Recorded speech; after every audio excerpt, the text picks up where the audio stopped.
Before you waste another hour farming Abyss artifacts, stop. Because one of the biggest problems Crimson Desert players face isn't just farming too slow. It's not knowing where to farm, which methods are actually worth doing. But when you're early game, mid game, or late game, from the wrong way can seriously slow down your progress. So in this guide, I'm breaking down the best artifacts farms and XP farming methods for every stage of the game with patch update 1.05, including the best locations, the fastest routes, the most efficient methods to help you farm smarter, level up faster, and stop wasting time on the wrong grind. You can casually pull 20 to 50 artifacts in 1 hour, sometimes way more if RNG decides to be nice. So for this one, you want to head over to Bremen Camp near Howling Hill. Once you're there, look toward Witch's Woods, then slightly to the bottom left side. If you already unlocked the Abyss Nexus there, great.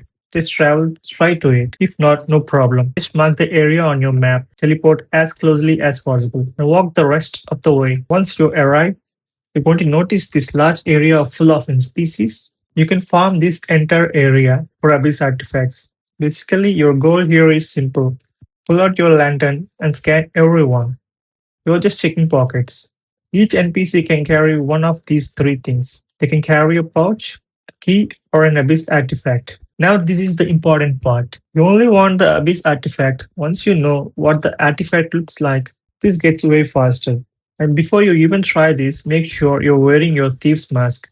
Without it, this farm doesn't work properly. So here is the loop. Find an NPC carrying an Abyss artifact, run slightly towards them, hit X to pickpocket. That's it.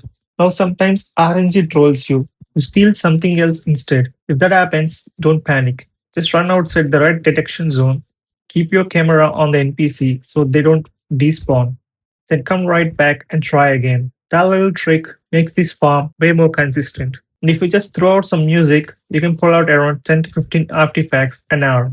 For newer players, that's honestly very solid. If you're on the mid game, this time skip method lets you farm artifacts way faster with almost zero effort. The best part, once you set this up properly, you can keep stacking artifacts over and over without sitting through long grind sessions or depending purely on random luck. Before we go, there is an important setup you need to do first. To unlock this method, you need to complete Chapter 7 100%. This part is mandatory because only after finishing Chapter 7, you will unlock the House Desiring faction quest line inside your faction menu. Once that unlocks, you're going to get 2 faction quests. Make sure you complete both of them. These quests are pretty straightforward. You'll need to clear enemies inside a castle, defeat the boss there, pick up the sword and shield from the castle. Once you finish all of that, you'll unlock the House of Marshall faction quest line. Now this is where things start getting important. Inside this new quest line, you're looking for the mysterious messenger quest in Midnight Circus. This quest is the key to the entire fast farming method. So let me walk you through it. First, let's head over to Dimnus and meet the messenger. Talk to him, finish the conversation, and then head towards the circus area. When you get close, you'll notice something important on the right side of your screen, the time skip option. This appears because the NPC you need for this quest is only available at night. So go ahead and use the time skip. Once you do that, it becomes nighttime. And here's the important part. You do not need to continue this quest any further.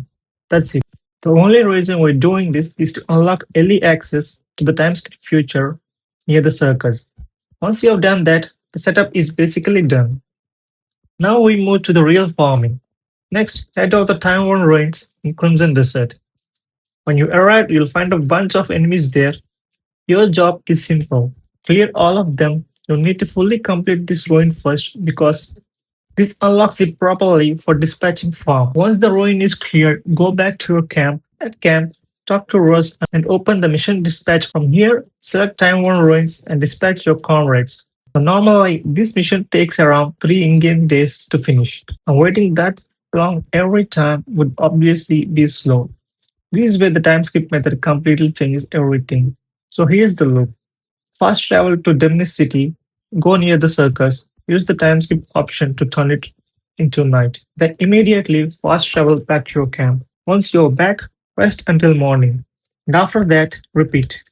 Go back to the Dimnus, skip to night, return to camp, sleep until morning. You repeat this process over and over again. What you're basically doing is forcing time forward incredibly fast. Speeds through those in 3 in-game dims way faster than normal. This is what makes the farm so powerful. Instead of waiting naturally, you accelerate dispatch completion in minutes. Now, there's one very important thing a lot of players miss here. Once the dispatch mission is complete, the game does not directly notify you that you received artifacts. And that artifacts will not automatically show up in your inventory either. This confuses a lot of people. So, here's what actually happens. Your artifact rewards are sent directly to your camp stash. So every time your dispatch finishes, make sure you go back to the camp and check your stash. That's where your artifacts will be waiting. Once you collect them, just dispatch Timeworn Ruins again or repeat the process. And that's literally it. But if you're in the end game, this is where things get crazy. For this, you're going to use Timeworn Ruin mission. Now on paper, this mission already sounds good. Every in-game 3 days, it rewards you with anywhere from 1 to 7 abyss artifacts in-game days, and that's a huge difference because normally waiting 3 in-game days over and over would still be annoying. This method is basically about abusing time skips. So here how it works. On your map, certain boss fights or quests only appear at specific times. For example, the Fallen God boss. Let's say the boss spawns at 5 p.m. But when you go there early, the game gives you an option to skip straight to boss time. That's the key. So now you go to the boss area, skip time, fast travel back to the camp, sleep for 12 hours, return to the boss, skip time again. So this is the loop. You have to keep repeating this. You are using the boss timer to fast forward the game clock and force those time-worn ruins rewards faster. That means instead of waiting naturally for multiple in-game days, you can push through them insanely fast. Once you get into the rhythm, it's honestly brain dead easy. This time skipping method is really useful. All you have to do is skip time, sleep, fast travel, and repeat over and over again. And because Time War Ruins gives random artifacts rewards each cycle, your hourly results depends on luck. If your RNG is terrible, maybe around 20 artifacts. If your luck is average, you'll be getting around 40 to 50 artifacts. If you have good luck, you can go even higher. Sometimes I had runs where this method feels completely broken. And that's why this is endgame only, because you need enough resources, remand, and progression to sustain it. But once you do it, it becomes one of the fastest Abyss artifact farms in Crimson Desert. So here's a simple breakdown. If you're early or mid game, use the Pickpocket Lantern farm. For endgame, abuse Time-Worn Ruins with time skips. Either way, if your goal is faster progression, better upgrades, and avoiding one of the biggest resource bottlenecks in the game, these are the farms you should be using. Now go stack those artifacts. I'll catch you in the next guide.